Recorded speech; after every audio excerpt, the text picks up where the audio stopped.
جمعه په جمعة الوداع باندې یادی، دا د رمضان اخیری جمعه ده. اوس دا رمضان په هغه چام تیر شو چې په باندې اعمال صالحې پکې کړي دي، ختمونه د قرآن وکړه، تراویح پکې وکړي، ذکر او فکر پکې وکړه، په هغه رمضان تیر شو.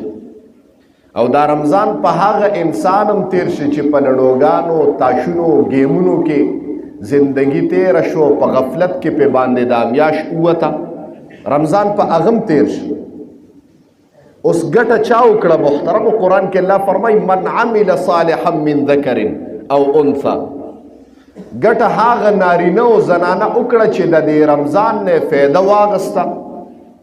الله وی هر څه یو په ډبل نه، یو په لسم نه، الله وی دومره مې وسعت کړی دی چې رمضان کې به نیکي یو کې او در کوم به په اویاو باندې. اوس تاسو راغونډوئ ځان له، د رحمت څادر مې خور کړی دی او رحمتونه در باندې راوریږي. اوس په تاسو کې نر هاغه دی او هوښیار هاغه دی. زما پیغمبر د شیرین زبان نه جمله او فرمایله الکیس من دان نفسه وعمل لما بعد الموت. هوښیار په تاسو کې هغه دی چې هغه د خدای د رحمتونو نه جولې ډکه کړې ده. هغه کورونه محترمو چې هغه په دې رمضان کې په عباداتو باندې منورو، دغه کورونه په ګټه کې پاتې شو. هغه نفسونه د سړو او د ښځو، هغه ذاتونه د سړو او د ښځو چې د عمل صالح په دې رمضان کې وکړ او د خدای د رحمت نه صادرې او جولې او لپې را ډکې کړې، فقد فاز فوزا عظیما. الله وی بس هغه در کې کامیاب دی. نو دا لږ ساعت زندگی ده، معمولی غوندې زندگی ده. ها تا ته به 80 کاله مخکاري، تا ته به 80 کاله مخکاري، تا ته به 100-120 ساله مخکاري. الله وی وګوره په مقابله د نوح علیه السلام کې چې ماشوم به او ماشوم 300 سال عمر به او ماشوم به د 1100-1500 سال عمر کې به وفات کېده. نن زمونږ او د ما د محبوب د امام الانبیاء جناب محمد رسول الله صلی الله علیه وسلم مبارک د زمانې نه والا تر نن زمانې پورې پتا باندې اے د جناب محمد رسول الله امتی 1400 سال تیر شو. 1400 سال زندگی در باندې تیر شو. د حضرت نوح علیه السلام د امتیانو به دومره زندگی وا، دنیا نه فنا شو، مرګ په باندې راغی. د هغې په مقابله کې خو ستا زندگی د یوې ورځې هم نه ښکاري، د یو ساعت هم نه ښکاري، د یو ګنټې هم نه ښکاري.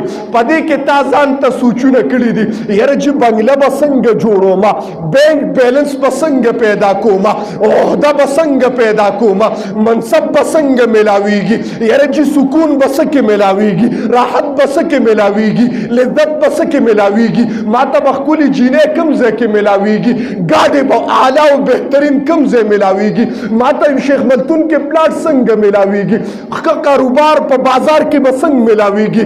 په دا کې زندګي تېره شوه، مرګ در باندې اواز وکړ، مرګ دې میلمه شو، ستا دروازې وډبوله، زندګي دې لاړه. هغه ستا ډریم پراجیکټ تا نه پاتې شو، اولاد پاتې شو. هغه ستا پراجیکټ چې جذبه به شیخ ملتون کې علم پاتې شو محترمو، ګاډي دې پاتې شو، اولاد جیدات حسب نسب دې پاتې شو. تا سره که پاتې کېږي اعمال دې پاتې کېږي محترمو. څه پاتې کېږي؟ اواز رانغی. نو اعمال تا کړي نه دي محترمو، اعمال خو به هله پاتې کېږي.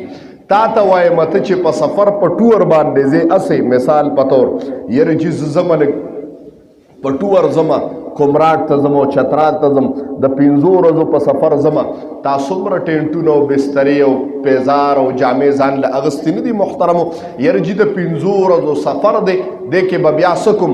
تا ته وایم هغه ابدي سفر، ابدي محترمو تاسو ته وایم هغه سفر چې هغه نه ختمېدونکی سفر دی محترمو.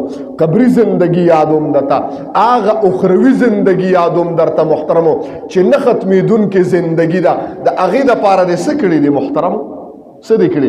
او الله وی د کولو دپاره که تا کول نو ما خو تا باندې رمضان هم راوستی و دې کې به دې کړي و که نه. تا وی یره چې نشم کولی ګرانه ده، نفل به څنګه کومه؟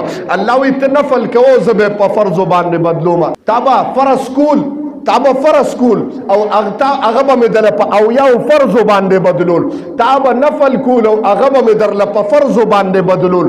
نو که تا کول په رمضان کې به دې کړو. محترم وګوره په دې رمضان المبارک کې څه کیسونه ونشو په میډیا، خو نن سبا د قیامت علامات دي. تا ته د تمامي دنیا هر څه تا ته جیب کې ښکاري، تا ته په بړستن کې ښکاري.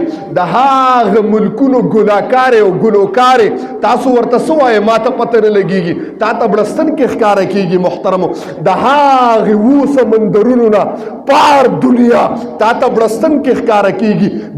دومره قریبه شوه دا دنیا، دومره د قیامت علامات دي. څه ونشو د جوماتونو بې حرمتي وشوه په رمضان کې.